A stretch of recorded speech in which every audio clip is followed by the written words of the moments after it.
Bismillahirrahmanirrahim. Alhamdulillahi rabbil alamin. Wassalatu wassalamu ala Rasulillah wa ala alihi wa sahbihi wa man istanna bi sunnatihi ila yaumiddin. Sa ngalan ng Allah ang mapagpalaang mahabagin. Ang lahat ng papuri ay sa Allah lamang, ang Panginoon ng lahat ng mga nilikha. Naway ang kapayapaan at ang pagpapala ng Allah ay mapasa huling propetang si Muhammad sallallahu alaihi wasallam, sa kanyang pamilya, mga kasama, sa lahat ng propetang nauna sa kanya, at gayon din sa lahat ng taong tumatahak sa tamang landas hanggang sa araw ng mga kababayan. Parang walang silbi o saysay. Bakit? Dahil kung mapapansin natin, marami sa tao ang gumagawa ng mabuti na hindi nagagantimpalaan. Marami ang gumagawa ng masama na hindi napaparsahan. Kung kayo o kung tayo ay sa ating bansa at subukin natin na araw-araw manood tayo ng 24 oras, Magandang Gabi Bayan, TV Patrol, magbasa tayo ng dyaryo o makinig ng balita sa radyo. Araw-araw mga kababayan, maraming balita ang ating nasasagap na marami ang pumapatay, nagnanakaw, nang-hold up, nanggagahasa, nangingidnap at nang-hostage. Maaaring ang mga nagkasala nahuhuli at naididimanda, ngunit pagdating sa hukuman, ang batas na ipinaiiral ng lupa na kung ang isang pumatay o ang isang nanggahasa ay masalapi at ma-influensya na dapat hatulan ng habang buhay na pagkakulong or lethal injection, dahil sa sila ay masalapi at ma-influensya na aabswelto na saan ang tunay na hustisya o katarungan. Ngunit kung naniniwala tayo na may araw ng paghuhukom, doon lamang natin matatamo o makakamtan ang tunay na katarungan. Dahil walang may pinakamakatarungan sa lahat maliban lamang ang Allah o ang Panginoong Diyos. Kaya nga ang sabi ng Allah sa Quran, Kullu nafsin dha'iqatul maut wa innama tuwaffawna ujurakum yawmal qiyamah. Meaning ang sabi ng Allah, ng Panginoong Diyos, katotohanan ang lahat ng may buhay makararanas ng kamatayan. At sa araw ng paghuhukom lamang makakamtan ang tunay na katarungan mula sa Allah ang inyong Panginoon. Ang pang-anim na paniniwala ng mga Muslim ay ang maniwala sa tinatawag na destiny o kapalaran, tinatawag na qadar.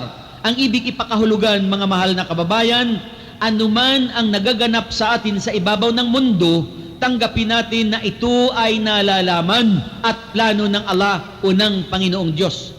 Kung halimbawa, tayong lahat ay nandito ngayon sa Batha ngayong gabi, ito ay plano ng Diyos. At kung itong mga bagay-bagay ang ating napapakinggan, ito ay plano ng Diyos. At kung tayong lahat ay dito nakapaghanap buhay sa Riyadh, ito ay plano ng Diyos dahil tinitiyak ko na walang sino sa atin na noong maliit siya, pinangarap niya na pag-abot niya sa ganyang edad, dito siya maghahanap buhay. Kaya anuman ang nagaganap sa atin, tanggapin natin na ito ay nalalaman at plano ng Panginoong Diyos. Kaya kung isa tayo sa nabigyan ng pagkakataon na mapakinggan ang katotohanan, dapat nating ipagpapasalamat ito sa ating dakilang tagapaglikha. Sapagkat mga mahal na kababayan, ito ay isa sa mga tanda na isa tayo sa kanyang minamahal kung tayo ay kanyang iginagabay sa tunay na pananampalataya. Tandaan natin mga kababayan na hindi lahat ng tao ay mapupunta sa tinatawag na paraiso. Dahil kung ang lahat ng tao ay pupunta sa paraiso, hindi lilikha ang Panginoong Diyos na tinatawag na impyerno. Ngunit alam ng Allah na marami ang magtatakwil sa Kanya, marami ang susuway, marami ang hindi sasamba sa Kanya, kaya siya lumikha ng impyerno para may kasasadlakan yaong ayaw sumunod, sumuko at tumalima sa Kanyang mga kautusan. At kailangan paniwalaan din natin mga kababayan na kahit hindi natin nakikita ang Allah o ang Panginoong Diyos, tayong lahat naman ay nakikita niya. Maaring nandito tayo ngayong gabi sa Batha, ang ating pamilya at mga mahal sa buhay na sa iba't ibang bahagi ng daigdig. Subalit ang Allah na sinasamba ng mga Muslim, nakikita niya tayong lahat sapagkat ang Allah, He is all-seeing, all-hearing, all-knowing, and He is above all His creations.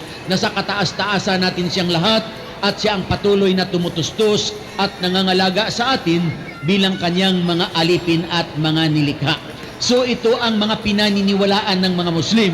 Isummarize natin muli. Una, ang maniwala at ang sumamba lamang sa Allah, sa nag-iisang Panginoong Diyos. Pangalawa, ang maniwala sa lahat ng mga anghel. Pangatlo, ang maniwala sa lahat ng orihinal na revelasyon o kapahayagan ng Allah o ng Panginoong Diyos. Pang-apat, ang maniwala sa lahat ng propeta ng pantay-pantay at walang pagtatangi-tangi. Panglima, ang maniwala sa araw ng paghuhukom. At ang pang-anim, ang maniwala sa destiny o tinatawag na kapalaran.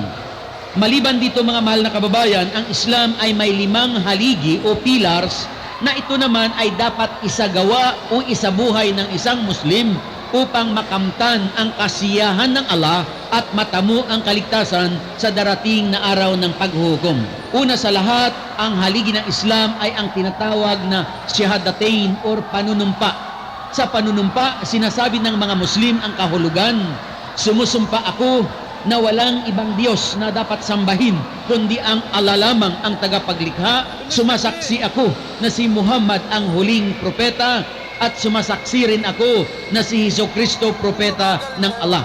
Sa dahilan na sumusumpa ang Muslim at sumasaksi na walang ibang Diyos na sasambahin kundi ang Allah lamang at naniniwala na si Muhammad at si Kristo ay mga propeta, ang ibig ipakahulugan mga mahal na kababayan na sambahin natin ang Panginoong Diyos ayon sa kanyang gusto at ayon sa itinuro at ginawa ng mga propeta na kanyang isinugo. Kaya hindi tama mga kababayan ang sabihin natin na may relihiyon tayo, naniniwala tayo sa Diyos, nagdarasal tayo, gumagawa tayo ng mabuti, tama na, hindi natin kailangan ang Islam. Mga mahal na kababayan, mag-reflect, mag-ponder tayo. Dapat siguraduhin natin na ang relihiyon na kinalalagyan natin ay relihiyon na nagmula mismo sa Diyos at relihiyon na itinuro at ipinamuhay ng mga propeta. At kung may Diyos tayong sinasamba, tiyakin natin na ang sinasamba natin, siya mismo ang nagbigay buhay sa ating lahat at siya ang lumikha ng lahat ng bagay na nakikita natin at hindi nakikita. At kung nagdarasal tayo sa Kanya, siguraduhin natin na ang way o ang pamamaraan ng ating pagdarasal na aayon sa Kanyang gusto at ayon sa itinuro at ginawa ng mga propeta na Kanyang isinugo. Ang pangalawang haligi ng Islam ay ang 5 beses na pagsasala o pagdarasal. Ang pagdarasal, mga mahal na kababayan, mahalagang mahalaga ito sa buhay nating lahat. Ngunit kung tutuusin, hindi ito kailangan ng Diyos. Kung bakit kailangan natin ang magdasal, dahil tayong tao ang may pangangailangan. Tayo ang nangangailangan ng tulong, ng habag at ng awa ng Panginoong Diyos. Isa-isip at isa-puso natin na kung magdasal ka ng 5 beses sa maghapon, hindi ito makakadagdag sa kapangyarihan ng Diyos. Kung ayaw nating magdasal, hindi mababawasan ang kapangyarihan ng Allah o ng Diyos.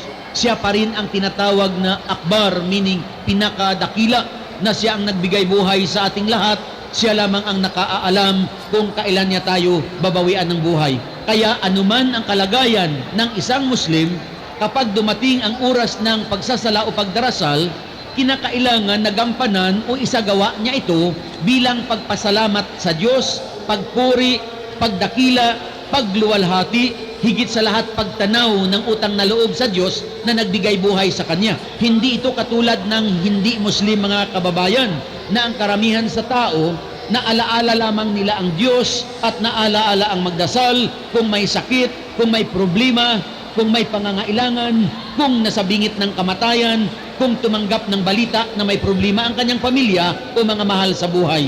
Pero kung walang problema ang tao, maayos ang trabaho, maayos ang kalusugan, maayos ang kalagayan, ang akala niya, kaya niya tinatamasa ang lahat dahil sa sarili niyang sikap, dahil sa mahusay siya, dahil sa madiskarte siya, o dahil sa matalino siya. Ito ang akala niya. Nakalimutan niya na ang lahat ng kanyang tinatamasa sa mundong ito ay pahiram at ipinagkatiwala lamang ng Allah o ng Panginoong Diyos. At ang pagdarasal, of course, pagkain ito ng ating espiritual na katawan. Nagpapapatawad ito sa ating mga kasalanan at nagsisilbi itong ilaw at liwanag sa puso at isipan ng isang tunay na mananampalataya. Ang kabayaran ng pagdarasal, maaaring wala sa mundong ito mga kababayan, ngunit ang katotohanan, magwawakas tayong lahat at magbabalik tayo sa Panginoon upang tayo ay magsulit sa lahat ng ating mga ginawa. Ang pangatlong haligi ng Islam ay ang tinatawag na zakat, translate roughly as charity or kawang gawa.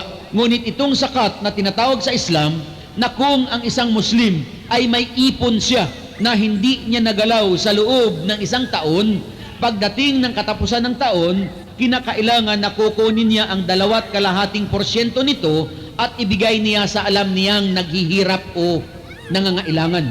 Subalit kung wala siyang ipon dahil ang kanyang kita ay tamang-tama lang sa kanya, hindi siya obligado. Kung kinakapos siya at kung mayroong Muslim na may kakayahan, actually, isa pa siya sa recipient o isa sa pagbibigyan. Hindi ito katulad ng ibang pananampalataya, mga kababayan, na kahit wala silang ipon, ngunit pagdating ng katapusan ng buwan, inoobliga sila na magbigay ng tinatawag na tithe or ikapo. Ibinibigay ito sa simbahan o kung sino mang namumuno na hindi nalalaman kung saan ito gugugulin. Ngunit sa Islam, mga kababayan, ikaw ang may karapatan mamili upang sa gayon ang tulong na ibinigay mo pakikinabangan ng naghihirap o nangangailangan. Ngunit kung wala kang ipon, I repeat, hindi ka obligado na uunawaan ng Allah o ng Panginoong Diyos ang iyong kalagayan. Ang pang-apat na haligi ng Islam ay ang pagpapasting o pag-aayuno sa buwan ng Ramadan. Itong pag-aayuno o pagpapasting na ginagawa ng mga Muslim, hindi ito bagong utos ng Panginoong Diyos, mga mahal na kababayan. Dahil kung papaano niya ito inutos sa mga naunang propeta at sa kanilang mga tagasunod, this is the same fasting na ipinatutupad sa mga Muslim sa kasalukuyan. Kaya kung papaano nag-ayuno ang mga naunang propeta at ang kanilang mga tagasunod, katulad ni Jesus, ni Moises, ni Abraham, this is the same fasting na ipinag-uutos sa mga Muslim sa kasalukuyan. So sa pag-aayuno, sa pagpapasting, dito ipinadadama ang pagkakapantay-pantay ng lahat. Anuman ang katayuan ng isang tao sa buhay, maaring hari siya, presidente, prinsipi, abogado, doktor, tagawali sa kalye, kung nag-aayuno ang lahat, ang hirap at gutom na nararanasan ng isa, ito ay nararanasan ng lahat-lahat. At dito nagkakaroon ng pag-reflect ang isang tao na kung halimbawa, maraming yaman ang ipinagkatiwala sa kanya o biyaya ng Panginoong Diyos na ipinagkatiwala sa kanya, dapat matuto siyang magbahagi sa iba. Dahil kung hindi niya gagawin, ito ay magiging pananagutan sa Allah sa darating na araw ng paghuhukom. At ang pagpapasting sa Islam, of course, ang lahat ng bahagi ng katawan ay kanyang pinag-aayuno. Bawal ang kumain, bawal ang uminom, bawal ang manigarilyo, bawal ang magmura, ang makipag-away, ang manood ng malalaswa, ang makinig ng hindi ka nais-nais, maging ang pakikipagtalik sa asawa, ipinagbabawal sa oras ng pag-aayuno. At ang kabayaran, mga mahal na kababayan, sa pag-aayuno, maaaring wala sa mundong ito, ngunit uulitin ko, mamamatay tayong lahat, magbabalik tayo sa Panginoong Diyos upang tayo ay magsulit sa lahat ng ating mga ginawa. Marami pa tayong matututuhan sa kahalagaan nito. Ang panglima na haligi ng Islam ay ang paghahajj o pagpipilgrimage.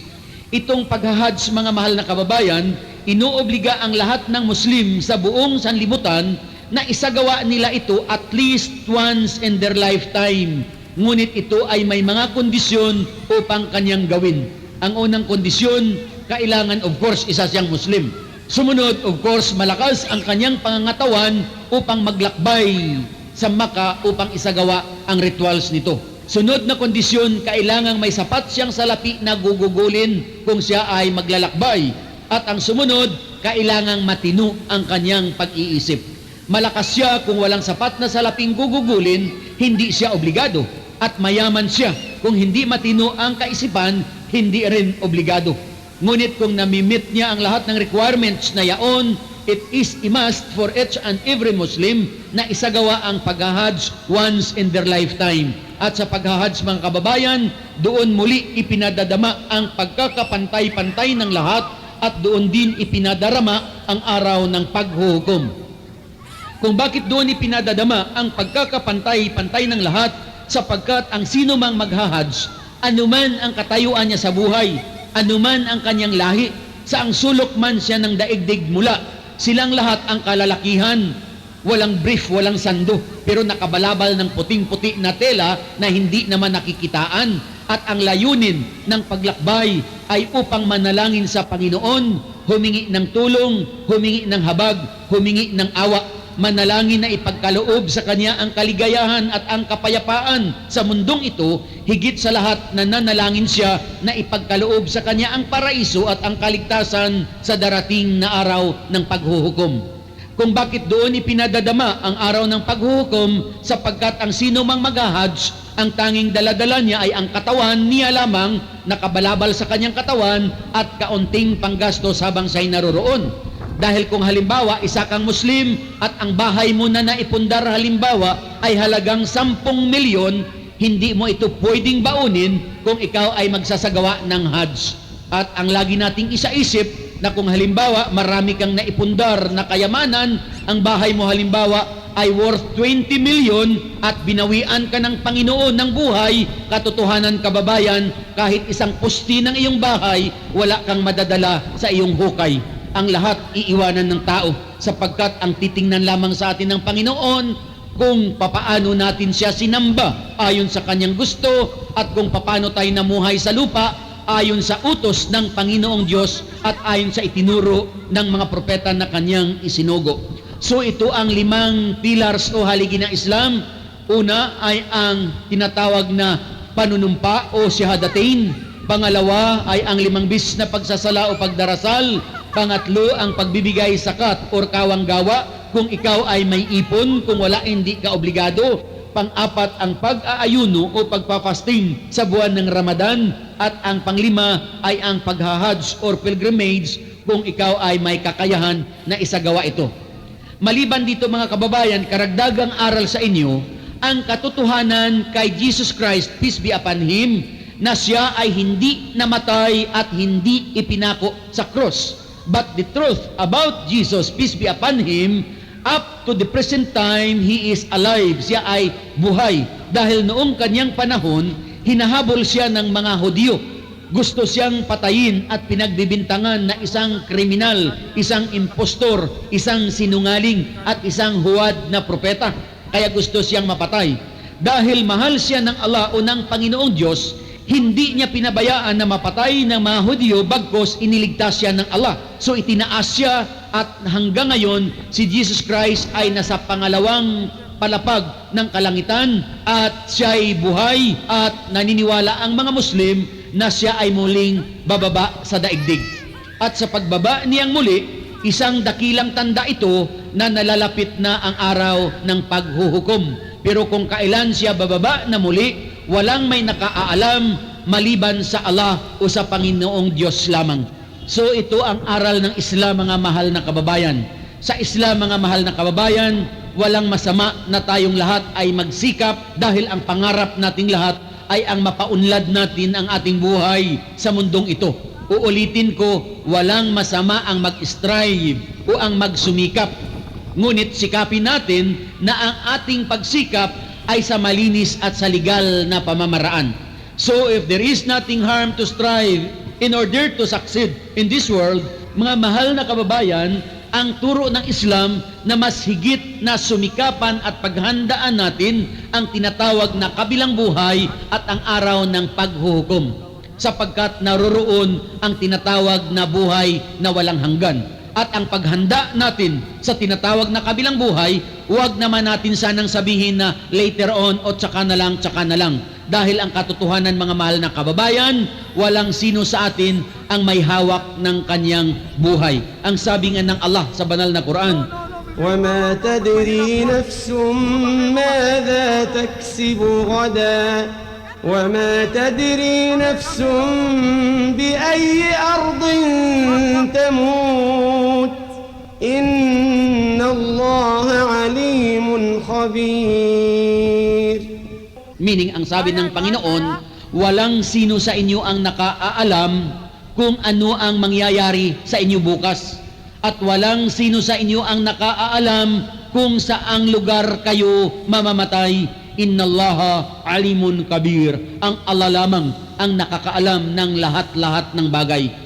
Kaya isang pakiusap, mga mahal na kababayan, na sana bago tayo dumating sa ating libingan, tayong lahat ay nakahanda para sa tinatawag na kabilang buhay, sapagkat naroroon ang buhay na walang hanggan. Ang lagi nating isaisip sa bawat patak ng orasan, tayong lahat ay lumalapit sa ating mga libingan. Walang sino sa atin ang magsasabi na lumalayo siya sa kanyang hukay. I am assuring each and everyone that in every bit of a second, each and every one of us, we are getting close to our graveyard, mga mahal na kababayan. So ito ang higit nating paghandaan. At ang pagpasok sa Islam sa mga kababayan natin na halimbawa gustong mag-Muslim, walang sinasabing ikaw ay bibinyagan o magkakaroon ng maraming seremonyas. Ang kondisyon lamang sa sino mang gustong yumakap sa Islam na tinatanggap mo ng tapat sa iyong puso at isipan na ikaw ay sasamba lamang sa Panginoong Diyos na tagapaglikha. Na kahit hindi natin nakikita ang Panginoong Diyos, ngunit tayo mismo halimbawa tumingin sa salamin, makikita natin kumpleto tayo sa bahagi ng ating katawan. Ito mga kababayan ay mga signs or proof na may Panginoong Diyos na lumikha sa atin. So sa sino mang gustong sumamba lamang sa Panginoong Diyos na tagapaglikha, kung siya ay nais yumakap sa Islam, wala siyang ibang gagawin kundi ang manumpa lamang. At sa panunumpa, kanyang sasabihin ang ganito, sumusumpa ako na walang ibang Diyos na sasambahin kundi ang Allah lamang ang tagapaglikha. Naniniwala ako na si Muhammad ang huling propeta. Naniniwala rin ako na si Jesucristo propeta ng Allah, anak ni Maria, hindi anak ng Allah. Naniniwala ako na ang paraiso katotohanan. Naniniwala rin ako na ang impyerno katotohanan. Naniniwala ako na ang lahat mamamatay, darating ang araw ng paghuhukom, ibabangon ng Allah ang lahat sa libingan at hahatulan ayon sa sarili niyang ginawa. Matapos sabihin ng panunumpa na ito, isa na siyang Muslim. Ngunit hindi dito nagtatapos, mahal na kababayan. Dito magsisimula na ikaw ay tuturuan ng iyong gawain at isabuhay mo naman ito para ikaw ay matawag na Muslim, yaong sumusunod, sumusuko at tumatalima sa utos ng Panginoong Diyos na tagapaglikha. So mga mahal na kababayan, ang aming panawagan sa inyo na sana ay magkaisa tayong lahat, magmahalan tayo at sumamba lamang tayo sa Panginoong Diyos na nagbigay buhay sa ating lahat. Ngunit uulitin ko mga kababayan, it's not enough to say that you believe in God and you are worshiping God. Siguraduhin natin na ang sinasamba natin, siya mismo ang nagbigay buhay sa ating lahat at ang pamamaraan ng ating pagsamba na aayon sa kanyang gusto at ayon sa itinuro at ginawa ng mga propeta. This is the very reason why God sent prophets para ang mga propeta ang ating sundan, tularan at pamarisan dahil sila ang daan patungo sa kaligtasan. So uulitin ko, I repeat, we have to prepare for the next life. Ang sabi nga ng Allah sa Quran, لا يجزي والد عن ولده ولا مولود هو جاز عن والده شيئا. katakutan ninyo ang darating na araw ng paghuhukom, sapagkat sa araw na yaon, walang magulang ang matutulungan ng anak, walang anak ang matutulungan ng magulang. Ang bawat isa mamamatay at mananagot siya sa sarili niyang ginawa. So mga mahal na kababayan, ako ay lubos na nagpapasalamat sa Allah ang dakilang lumikha sa inyong ibinahaging panahon upang makinig, at dalangin namin sa Allah ang dakilang lumikha na sana hindi lamang dito tayo sa lupa pinagmasama, higit sa lahat sa kabilang buhay, sama-sama tayong lahat na inaani at inatamasaan natin ang mga biyaya na kanyang ipinangangako sa lahat ng mga matatapat na sumusunod, sumusuko at tumatalima sa kanyang mga kautusan.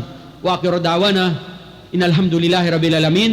Assalamu alaikum warahmatullahi wabarakatuh. Sumainyo ang kapayapaan, pagpapala at habag ng Allah ang lumikha. Maraming salamat.